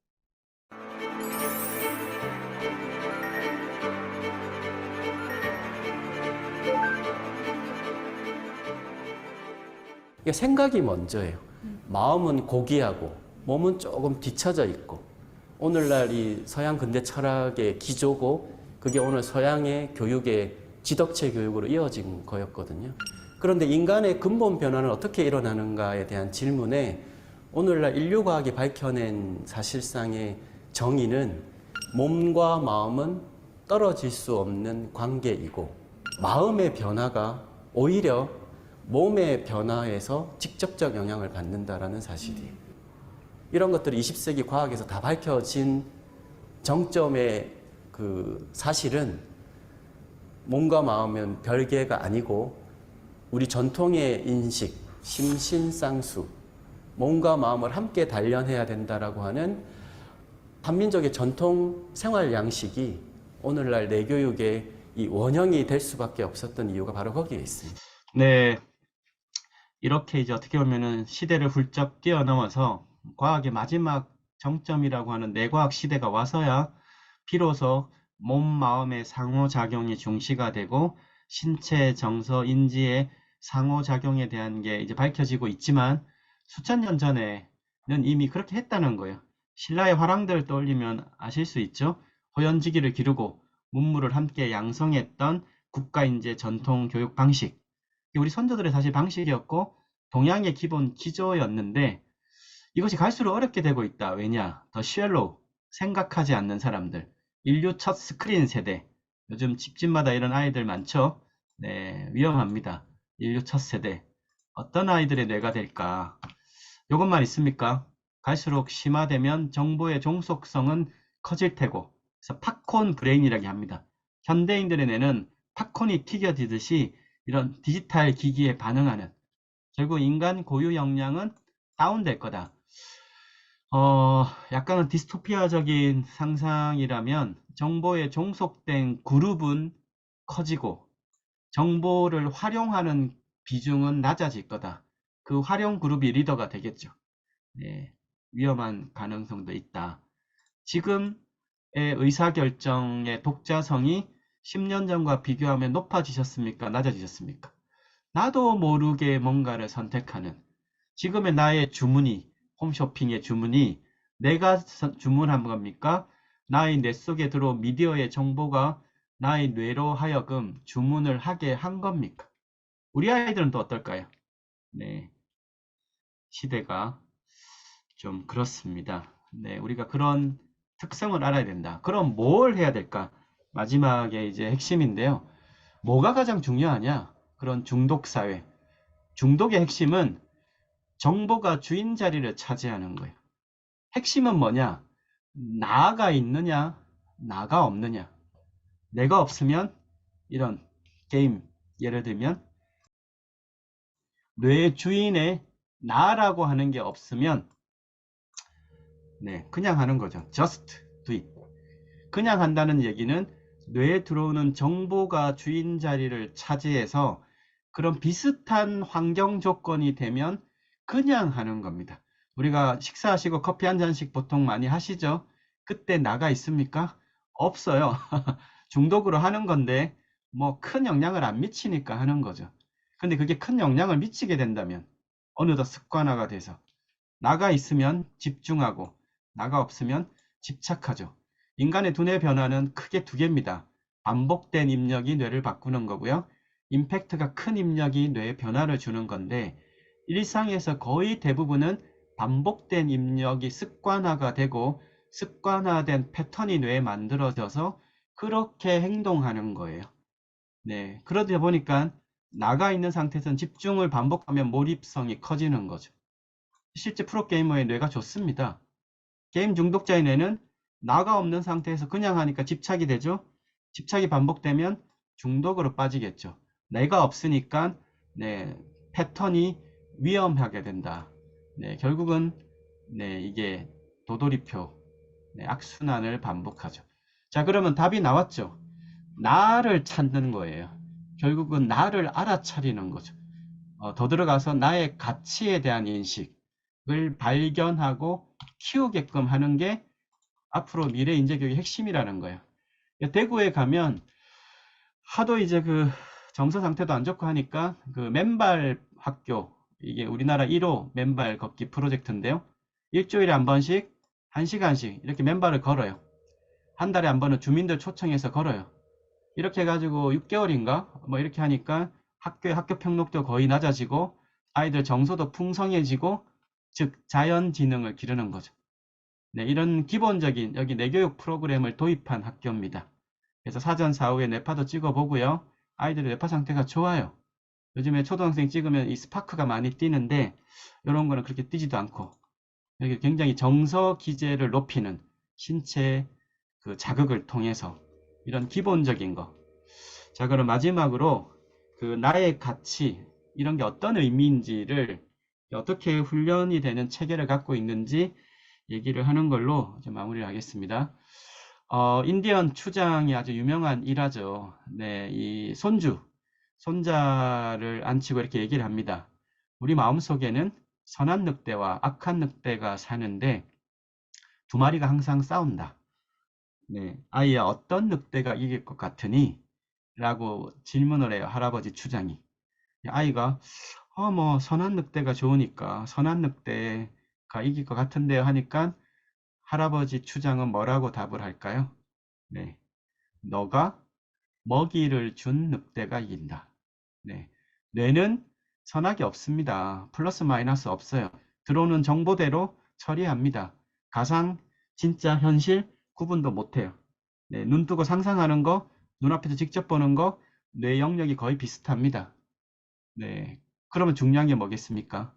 내가 어떤 선택을 하느냐죠. 그래서 먹이를 준 늑대가 이긴다. 여기에서 네, 요거 잠깐 마무리요.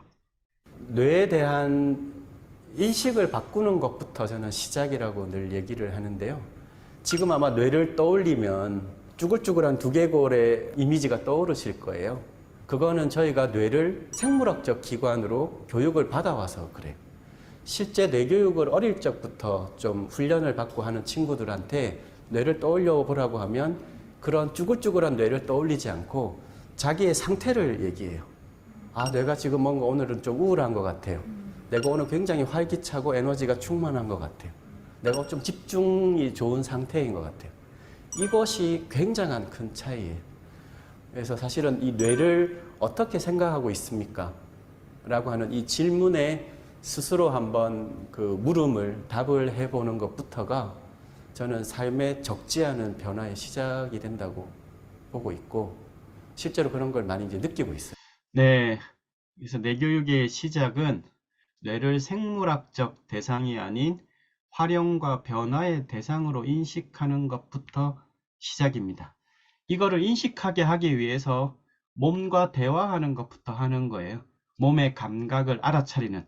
그래서 우리 뇌교육 그 프로그램 들어가면 뭐 푸시업도 하고 여러 가지 신체적 자극 훈련을 많이 하는 이유는 마음을 들여다보는 건 너무나 어렵습니다. 우리 성인들도 어려우시죠? 내 마음 나도 모르죠? 그런데 마음이라는 건 몸에서부터 출발한다는 채덕지 개념이 에서 바라보면 몸을 느끼고 알아차리고, 그럼 그 다음 감정을 느끼고 알아차리겠죠? 그러면 더 내면으로 들어가는 겁니다. 그래서 몸과의 대화가 두뇌 훈련의 시작이 되는 겁니다. 뭐 뇌교육 하는데 계속 신체적인 뭘 해. 이게 최신의 학문 체계입니다. 변화된. 네, 요즘에 심리학에서도 트라우마 환자들 치료할 때 가장 핫한 치료법이 뭔가요? 네, 신체 기반 치료예요. 네, 소매틱 센스, 소매틱 메서드. 네, 이렇게 다 왔습니다. 결국은 돌아서 왔습니다. 몸에서 출발한다. 그래서 뇌교육의 체계는 이런 채덕지 기반, 그리고 나라고 하는 걸 알아차리게끔 하는 그 뇌를 운영하는 주체가 누구냐, 이거에 대한 체계적인 원리, 방법론을 기반으로 구성을 하고 있습니다. 그래서 뇌교육의 영역에서 핵심 원천 기술이라고 하면 이제 브레인 오퍼레이팅 시스템, 뇌운영 시스템을 얘기하는데요. 여기 이제 BR 뇌교육도 뇌교육의 대표 기관이니까 이 보스 5단계를 기반으로 훈련 체계가 이제 맞춰져 있다고 봐야죠. 여기에 첫 단계를 보십시오. 뭐 단계별로 하는 거는 오늘 수업 시간이 아니니까 첫 단계와 끝 단계를 보면 마지막 목표는 브레인 마스터링, 나의 뇌 인생의 주인이 되는 거예요. 근데 이걸 주인이 되려고 제일 처음 해야 되는 건 뭐냐? 감각을 깨우느라는 거죠. 왜? 내가 정신을 못 차리고 있으니까. 내가 나라는 인식이 없으니까. 나의 뇌 주인 상태를 잘 모르니까. 아파도 아픈 걸 모르고, 집중이 안 돼도 집중이 안 되는 걸 모르고, 균형이 깨어졌는데 균형이 깨어지지 않은 걸 모르고. 그래서 브레인 센서타이징, 감각을 깨우는 그 훈련을 들어가는 게 첫 번째라는 겁니다. 어떤 감각을 깨우겠습니까? 육체적 감각을 깨우고요. 에너지 감각을 깨우고, 이런 정보 감각을 깨우고, 그런 감각을 깨우는 훈련부터 1단계부터 쫙 시작한다. 네, 거기서 이제 뇌교육의 영역별. 그래서 이 정서와 느낌이라는 거 굉장히 중요하게 다루는데요. 특히 느낌. 이게 이제 세계적인 뇌과학자인 안토니오 박사가 얘기하는 거 보면 인간의 고등의식 기제입니다. 우리가 어떤 느낌을 알아차린다. 느낌이 있다. 저 사람 어떤 느낌이 있어. 나의 느낌이 어때? 뭐 배가 더부룩해. 나의 집중 상태, 뇌가 어떤 상태야. 이런 걸 느낌으로 알아차리고 이해하는 것은 네, 이 뇌 안쪽에, 몸의 안쪽에는 우리가 모르는데요. 이런 변화가 막 있습니다. 이런 게 이제 알아차리는 영역으로 들어오면 우리가 필링이라, 느낌이라는 인간의 고등의식 기제입니다. 아래쪽 동물은 갖고 있지 않다. 네, 인간의 진화된 고등의식 기제라는 거 우리가 이해를 할 필요가 있다. 결국은 이런 감각을 확장하는 거, 훈련이 되는 거죠. 그래서 몸을 깨우고 뇌가 바뀌는 학교에도 이제 교사 연수, 내교육 연수가 많으니까 전국에 한 19개 내교육 교과 연구회가 있습니다. 교육청의 승인을 받은 현직 교사분들이 운영하는 내교육 교과 연구회에서 연수를 받은 교사분들이 학교 가서 하는 거예요. 네, 수업 시작 전에 한 5분씩, 10분씩. 그리고 조금 더 훈련이 되면 이런 명상도 하고 자기 몸을 관찰하는 훈련도 하고 이렇게 해서 이제 메타인지 정서 조절력 높이는 학교에서는 이제 아무래도 깊은 그 훈련이 들어가기는 어렵죠. 하지만 이런 내교육 프로그램이 한 학기 1년 정도 수업에 적용하면 네, 그 학급에 좋죠. 여러 가지로. 네, 이제 마무리를 하면 핵심은 미래 교육은 주체성과 자기 주도성을 기르는 겁니다. Who am I? 나는 누구인가? 나는 무엇이 되고 싶은가? 나는 어디로 가고 싶은가? 결국은 그런 질문을 할 수 있는 나에 대한 인식과 가치 인식이 생겨야 되는 거잖아요. 그거를 시작하는 겁니다. 훈련 체계로. 네, 그렇게 해야 네, 인공지능이 할 수 없는 걸 하죠. 이제 정리가 되면 인간의 역량 개발로서의 뇌교육이란 건 뭐냐면 지금 이제 뇌 시대인데 마음과 행동 변화의 열쇠가 뇌인데 뇌교육이란 건 몸과 마음의 상호관계 속에서 신체적 자신감, 채덕지, 감정 조절 향상, 그리고 의식의 확장성을 이끌어내는 전문 지식, 체계적인 훈련법을 습득하는 것에 있습니다. 그렇게 학문 체계가 있고 한국은 뇌과학은 늦었지만 이런 뇌활용 분야에서는 뇌교육을 선도하고 있는 국가다. 학석, 박사, 학위 체계를 처음 구축했고 국가공인 브레인 트레이너가 교육부가 처음 공인화를 2009년에 한 나라. 그래서 좀 자긍심을 가질 필요가 있다. 미래 교육의 선도적인 체계를 하고 있다. 그래서 외적 역량만 바라볼 시대가 아니고요. 외적 역량을 이끌어내는 인간의 내적 역량 개발이 앞으로 핵심일 수밖에 없다는 거죠. 왜? 인공지능 시대니까요. 인간의 내적 역량, confidence, 자신감, 열정, 지혜, 긍정심리, 이런 사고 판단, 용기, 네, 내적 용기죠. 네, 오늘 요것으로 네, 인공지능 시대에 네, 가져갈 좀 부분을 네, 했습니다. 네, 역시 채팅창에 질문이 안 올라왔습니다. 네, 어떻게 답을 할까요? 지금 혹시 궁금하신 사안들 있으면은 채팅창에 좀 빠르게 올려주시면은 네, 한 5분, 10분 정도 몇 가지 좀 답할 수 있는 것들 드리도록 하겠습니다. 네, 오늘 뭐 들으시면서 궁금하셨던 거 아니면 지금 아이들 뇌교육만을 하고 있다면 조금 궁금했던 거 네, 질문을 올려주시면은 감사하겠습니다.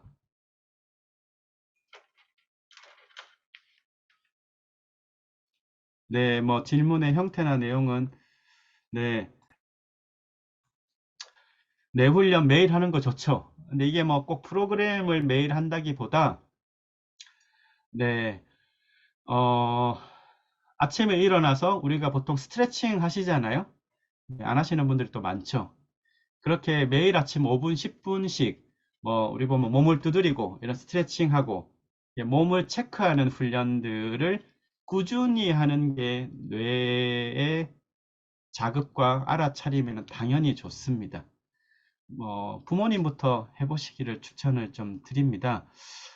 특히 이제 뇌 훈련이나 개발에 있어서 중요한 건 아이와 부모가 상호 그 의식 상태를 서로 주고받고 있는 게 중요합니다. 의식이란 건 눈에 안 보이니까 잘 관찰하지 않으면 아이의 변화가 어떻게 일어나고 있는지 잘 몰라요. 부모라고 해도. 그런데 아이는 이렇게 의식이 뭔가 확장되고 바뀌었는데 엄마가 기존 패턴대로 뭐 말 한마디 뭐 이런 거를 잘못하면 아이의 의식이 닫히겠죠? 그러면 그 지점이 점점 더 멀어지는 겁니다.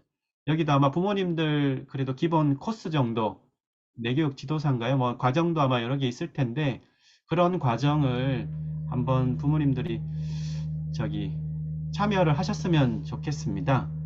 네, 그래서 그런 걸 좀 추천을 드리고요. 아니면 뭐 매일 아침 산책이라도 하시면서 감각을 깨운다라는 느낌을 부모님들이 알아차려야 됩니다. 걷기 하면 A에서 B로 이동하는 게 걷기고요. 그거는 신체적 걷기고요. 몸 걷기고 마음 걷기, 그리고 그 걷기 명상 이런 표현도 있잖아요.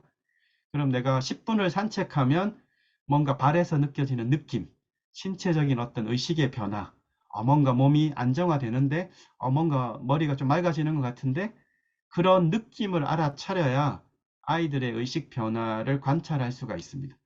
네, 하루 24시간 중에 단 10분도 내면을 향한 의식을 갖고 있지 않는 게 현대인들입니다. 일기도 안 쓰죠. 네, 의식이 항상 밖으로 나갑니다. 그래서 나를 알아차리는 거 굉장히 쉽지 않습니다. 네, 여기 질문들이 그래도 올라오셨네요. 네. 게임에 빠져있는 자녀에게 나를 알아차리게 할 수 있는 부모의 말이나 행동은 뭘까요? 네, 뭐 일단은 부모님이 게임을 같이 한번 해보시기를 추천드리고요. 네, 눈높이를 낮추자.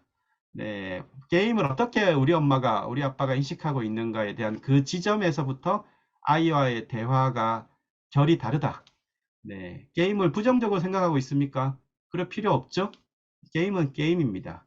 물론 컨텐츠가 어떤 거냐에 따라 차이는 있지만, 네, 그런 게임에 대한 호의적인 시각. 엄마가 이런 거 갖고 있구나. 야, 같이 한번 해봐. 나도 가르쳐줘. 안 가르쳐 주겠지만, 그래도 그런 태도. 네. 그리고 나서, 네, 눈높이를 좀 맞춘 상태에서 해야죠. 일단은 게임은 안 좋으니까, 뭐, 이렇게 얘기하면, 네, 시도가 자체가 안 된다. 게임 하는 걸 좀 보여주십시오. 뭐, 그런 것들. 거기서부터 좀 바꾸는 거를 선택을 하시면 좋겠다 생각이 들고요. 게임은 안 좋은 게 아닙니다. 네, 게임은 뇌를 활성화도 시키고요. 어떤 게임이냐의 차이일 뿐이고, 네, 외적 그 역량을 이끌어가는 인간 내적 역량 개발은 필요한 역량. 그, 어, 뇌교육 자체가 내적 역량 개발입니다. 영역으로 보면. 네, 어떻게 보면 기존의 입시 위주의 방향하고 굉장히 결을 다르게 해서, 네, 뭐 이런 그 교육 기업이 뭐죠? 20 몇 년인가요? 견뎌온 것 자체에 축하를 드리고 싶습니다. 네, 척박한 한국의 입시 현실에서 네, 일반 그 뭐죠? 그런 입시 학원으로 하지 않고 20년 넘게 견뎠다. 이제 그런 좋은 때가 되지 않았나 하는 생각이 개인적으로 솔직히 많이 듭니다. 네. 네, 매일 하고 싶은데 수업이 비싸서, 네. 보편화되면 싸지겠죠. 네, 지금 입시학원이 모두가 하니까, 뭐 아주 레인지가 크지만, 네, 이런 내적 역량 개발에 대한 영역은 저는 밸류가 있기 때문에, 네, 아직은 고급스러울 수밖에 없다고 보고요. 나중에 비용이 싸지면은 그만큼 확산이 된다는 의미가 되지 않을까요? 그런 좀 인식이, 그런 뭐 시장의 형성이죠, 뭐 어떻게 보면. 더 많아지기를, 더 커지기를 기대합니다. 네. 아이가 게임을 주체적으로 할 수 있게 하는 방법. 네, 아까 뭐 이렇게 잠깐 얘기했는데요. 네, 대화를 알아차리는 MRI 검사하는 곳. 뉴로게이저라는 회사예요. 아마 뉴로게이저 한번 검사 비쌉니다. 150만 원이에요. MRI 검사하고 그 분석을 하기 때문에 그거 아마 검사 보고서 한번 받아보시면 뇌교육이 갖고 있는 가치가 네, 아마 더 느껴지시지 않으실까. 네, 뇌를 잘 알면 답답해지실 거예요. 내 아이의 뇌를 이렇게 220짜리 보고서를 받았는데 그래서 어떻게 해야 돼? 그 다음이 없어요. 그래서 그때 그 대표님하고도 그런 얘기들 좀 많이 나눴습니다. 그래서 나중에 브레인 잡지도 다 보내자 뭐 이런 얘기도 하고 이런 진단 시장이 커지면 훈련을 제대로 할 수 있는 영역도 당연히 커지겠구나. 우리나라가 이제 그런 생태계가 본격적으로 발달하는 뇌교육은 몇 살부터 시작하는 게 좋을까요? 부모님이 뇌교육에 대한 기본 원리 체계를 안다면 태교 때부터가 좋겠죠. 네. 뇌를 공부하면 할수록 인식은 뭐냐면 고등학교 뭐 국가 지원 그렇게 안 해도 됩니다. 네. 뭐 자기 알아서 하는 거예요. 말도 안 들어요.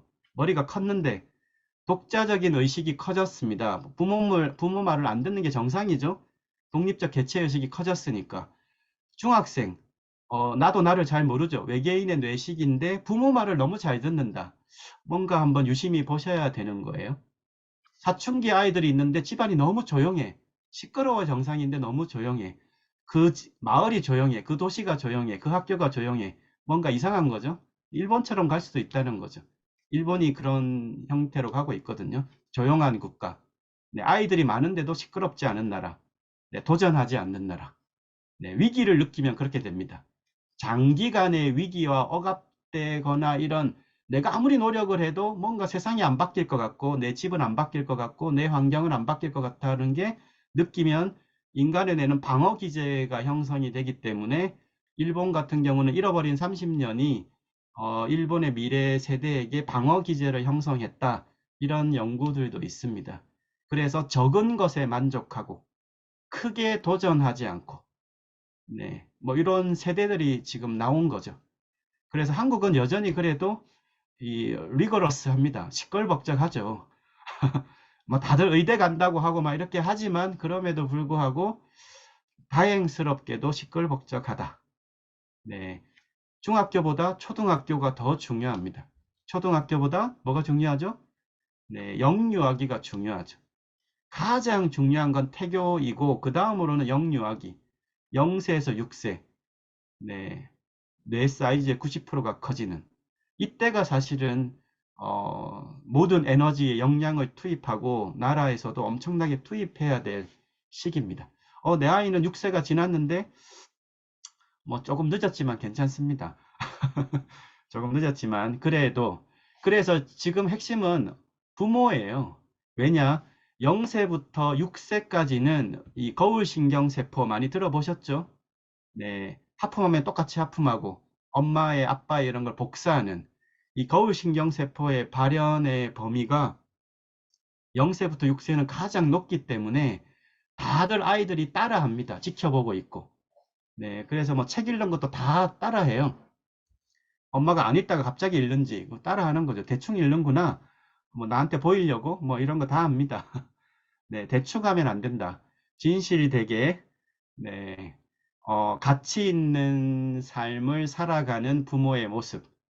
네, 엄마를 위해서 나에게 이런 거 시키는 거야, 공부 잘하라고?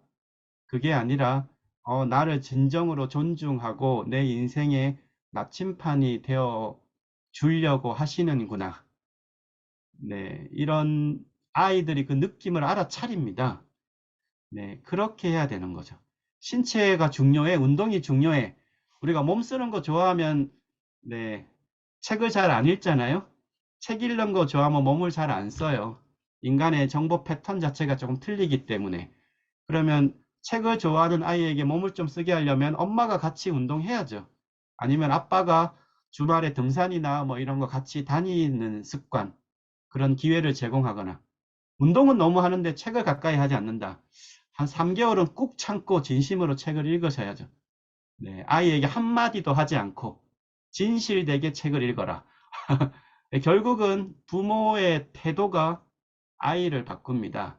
아이를 바라보는 게 아니라 부모의 태도가 중요하다. 태도는 그냥 무의식적으로 드러나는 거잖아요. 그래서 그게 중요하다. 네. 네, 오늘 종을 쳤습니다. 반복된 입력이 뇌를 바꾸기 때문에 점심시간이 되면 알람이 울리는 네, 뭔가 뇌에 아마 이렇게 시그널이 올 거예요. 이제 밥 먹으러 가야 되겠구나. 네, 이렇게 오늘 저도 이제 개인적으로 유튜브 채널 하고 있습니다. 내교육 TV 이렇게 검색하시면 네, 이렇게 유튜브에 소소하게 이런 얘기들을 올리고 있고요. 네, 그런 것도 관심 가져주시면 좋겠고, 여기 또 보니까 내교육학과 공부하는 분들 몇 분 보이시고, 네, 체계적으로 공부하는 기회도 많고 하니까 많이 활용하시고, 비할리 교육에 어머님들 참여하는 과정들, 이런 것들은 좀, 네, 한 번씩은 다 경험해 보시면 좋겠다.